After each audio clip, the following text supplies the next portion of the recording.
Hello, my beautiful souls. Welcome sa ating tarot reading sessions. Keep in mind, general reading po ito. Maaaring mag-resonate, maaaring hindi.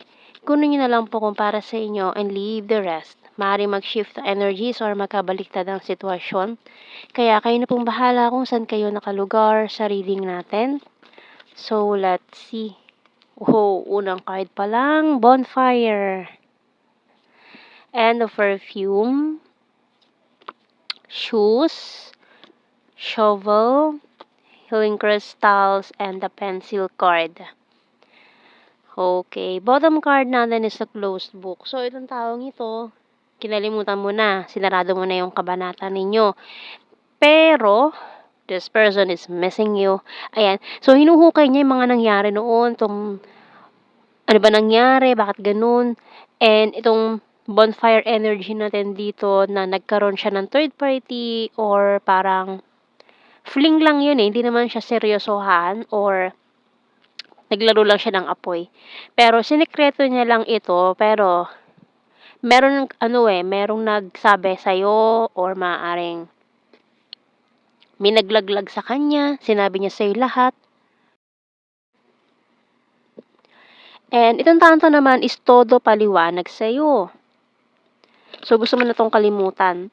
Pero, may someone dito coming in na makikilala mo siya, may malaki ang malaki ang impact nito sa smell, sa perfume. Maaaring makilala mo siya dahil sa perfume. Tingnan natin. This new person coming in for you. Chakra clearing by Archangel Metatron. Call upon me to clear and open your chakras using sacred geometric shapes. Okay, so tingnan natin to sa tarot cards natin. Sino tong taong to na papasok sa buhay mo ngayon? Ngayon, maaaring 2024, magkakilala kayo. Or baka humabol to bago matapos ang taon. Okay, tingnan natin.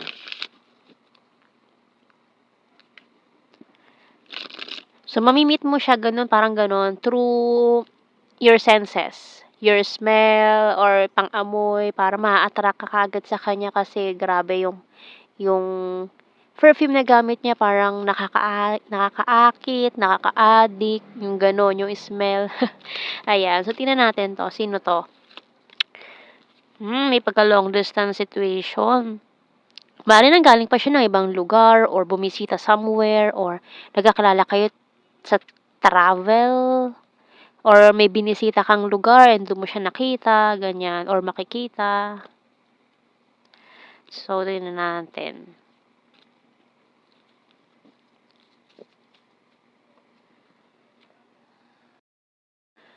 So, mga signs natin dito, malakas ang fire sign natin, Aries, Leo, Sagittarius. At meron din tayong Scorpio. So, tingnan natin sa Tarot Messages Oracle Cards. Ayan o, new person offering this cup of love. So, kasi parang ang mangyayari dito, ito parang love at first sight. Ayan. And parehas kayo na parang same kayo ng pinagdaanan in the past. Feeling betrayed, so maaaring parehas kayong naloko before in your previous relationship. I'm proud of you, you're my happy pill, it hurts so badly. So maaaring parehas kayo nagsusoul searching ng mga panahong ito. Ayan, bago kayo magkakilala. I'm isolating myself to reflect. Nagsusoul searching para mag-move on, nakalimot from the past sa mga masasakit na nangyari nitong 2023 kasi ang daming separation na nangyari, hiwalayan. And maaaring parehas kayo na nagsusoul searching, nagta-travel at this moment na makilala mo siya. I miss you so much and I'm willing to take the risk. Can you forgive me? And then, itong mga past ninyo para makikientrada pa dito na manggugulo or sasabihin na mimiss kayo habang nagmo-move on kayo. Ganyan. So, kumbaga parang tinitest lang kayo ng universe dyan kung papayag ka pa ba dun sa taong yun or magpapauto ka pa ba, diba? Tingnan natin sa The Hidden Truth Oracle Cards. I left you before you could leave me. You came closer than anyone. I hide behind material things. I wish I had treated you better. I left when I saw you with someone and finding out the truth crushed me. So ito kasing past ninyo, parehas kayo. No, maaaring for some of you talagang yung tadhana is pinaglaruan kayo, no? Katulad ng mga nangyayari sa mga telenovela, pero naisip ko lang yun. Na yung partner ninyo is yun yung nag-cheat sa inyo parehas, tas silang dalawa pala yung ex nyo. Parang ganun. Mga nangyayari sa telenovela.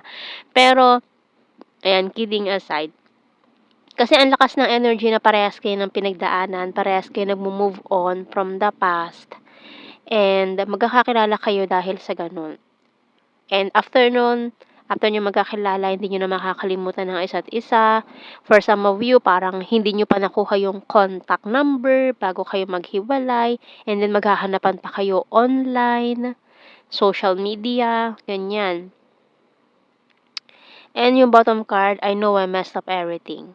Kasi ng mga panahon yung parang hindi pa kayo ready pumasok sa isang relasyon kasi nga nagmo-move on nga, 'di ba? Tapos hindi niyo naman in-expect na makikilala niyo yung taong yun do'n, and then after that hindi niyo na siya makalimutan. Pero yun nga, may nagsisisi kasi bakit hindi ko nakuha yung contact number niya, hindi ko alam pangalan niya, hindi ko siya mahanap sa mga social media accounts, ang gano'n. So, ang tendency parang babalikan niyo pa yung location na yun kung saan kayo nagkakilala. Maaaring magtanong kayo dun sa mga accommodations na yung kung saan sila tumuloy or kung parehas man kayo ng accommodation sa pinuntahan.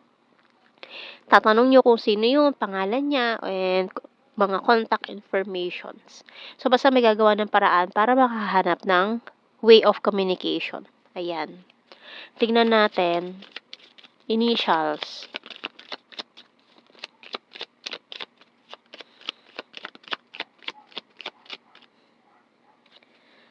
DUV. GCL. Ayan, baka hanapin niyo pa siya sa group chat, doon sa travel agency na sinalihan niyo, baka mamaya joiner pala kayo, 'di ba? And TXE, bottom card K. Ayan, ang ating mga initials. So, tingnan natin sa blue card. Courage,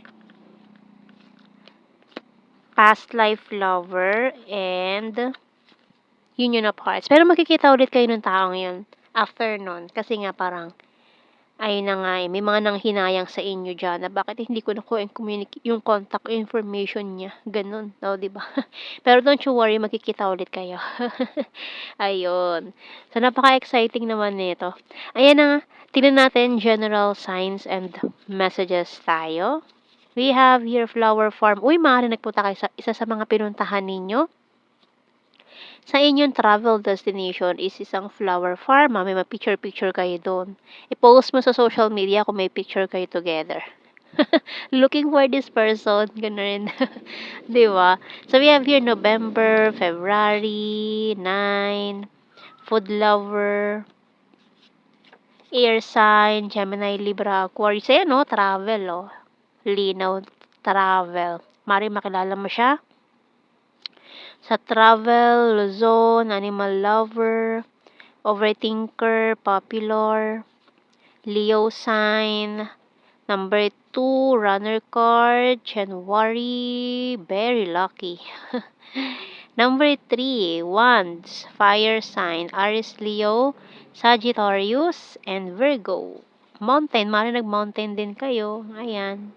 Mga pinuntahan ninyo, ha? Karmic relationship, maaaring ito yung tinapos ninyong mga relasyon, ito mga sinarado niyong kabanata, mga karmic cycles, kung saan kayo natuto ng bonggang-bongga. And very, very soon, ayan, makikita ulit kayo, huwag kang mag-alala.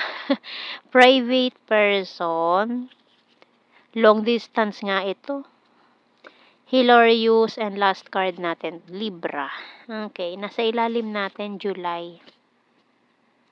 So, yan ang ating reading, my beautiful souls. Thank you for watching. Take care and God bless. See you in our next reading, guys. Bye-bye.